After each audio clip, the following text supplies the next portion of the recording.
Minorities Student Association MSA Manipur की थोमी सिंगना पाकपा board Manipur की मखादा सलाइरिबा madrasa अमदी school यंगसिनबगी मनुंग चन्ना तोंगान तोंगान बा मद्रासा सिंगदा यंगसिनख्रे यंगसिन खोंगसत अदुदा MSA की प्रेसिडेंट PS आइजुस अहमद ना फोंदोरकपदा इम्फाल वेस्ट डिस्ट्रिक्ट की मनुंग चन्ना लेबा पौबिटेक लेबा मद्रासा मिदवाल उलुमदा मद्रासा अब्दुदा रेगुलर ओजा अहुमगी मनुंगदा ओजा अमदी कुमजा लिसिगनी कुनमाथोयदगी लाखिद्रे महाकी महुत्ता ओजा अनि नेक्तुना लाइक ताकपी तंबीबगी थबक चथहौरी हाइरी मखाताना मयांग इम्फाल बेंगुनदा लेबा इसास स्कूलदा MSA की थोंगी सिंगना यंगसिलुबदा वाकफा बोर्ड मणिपुर की प्रोजेक्ट ऑफिसर ना स्कूल अदुगी प्रिंसिपल ओइरमकी लोइनाना स्कूल अदुदा वाकफा बोर्ड मणिपुर की रेगुलर ओजा तरातरुक की मनुंगदा ओजा तरुक अमना महुत पुहंदुना थमलमकी अमदी राइम्स ओजा मरी मियामदा एडवर्टाइजमेंट तौदना हपसिलमकी अदुगा प्राइवेट ओइना स्टाफ मंगा अमसु लेरमकी हाइरी मद्रासा गाफुरियातस सालिहत मयांग इम्फाल बेंगल हाइरिबा मद्रासा असिदसु सुपनतगी ओजा नुपी अमखक लेरमकी हाइरिबा मद्रासा अदुदा अवाटपना पिक थनले हाइरी हबकचाउ दल लेबा मदीना पब्लिक इस्लामिक मद्रासा दसु रेगुलर ओजा मरी की मनुंगदा ओजा अमदे लालमखिदे हाइरी मद्रासा मॉडर्नाइजेशन की स्कीम असी लाकपदगी मियामना मद्रासा सिंग साकोटलगनी हाइना थाजरंबा अदु ngasidi ona tainaba mongda lairamba asina tagle madodi tawningba tawba advertisement tawdana oza lothok losin sanabadagi school madrasa sing asi mutharakpani haina lawi Grant in H scheme da Wakfa board Manipurna oza sing asibo mafam amadagi mafam amada transfer tauba yabra haipa wahang asisu hanglapga loinana aranba tawriba Wakfa board Manipur ki authority amadi oza sing gi mathakta MSA na Manipur mari leinaba department da aiba serol thaduna khangalagani haina makhatana phondroli oza hum hira akoi gi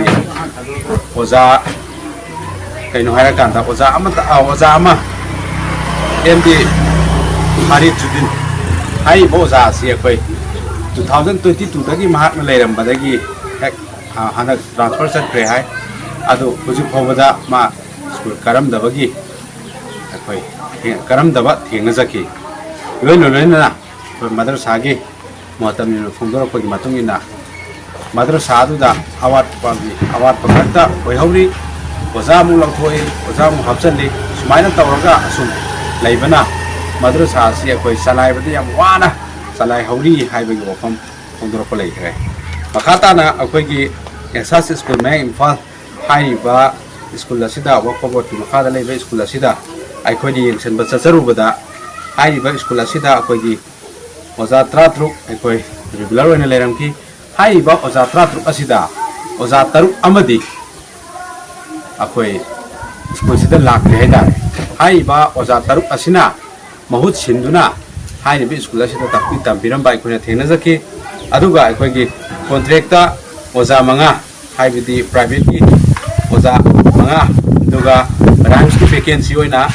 rams ki oza mari oza kuntaret na haini school asida akoi leirami haiba school asida mahut puduna leirami haitare aduga madrasa Gafuriyatus Halihat haiba mayang Imphal gi madrasa asidana aikoi gi supnatangi oza amakak nupi amakak leirami haitare haiba madrasa asi oza amakak na karamaina salairi banu haibadugi wahang amasu akoi masi matang gi thoktabadi nate aduga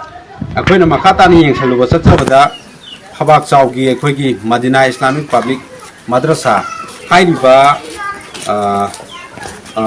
madrasa sidana akoi gi regular oza mari lerami aduga ngasai gi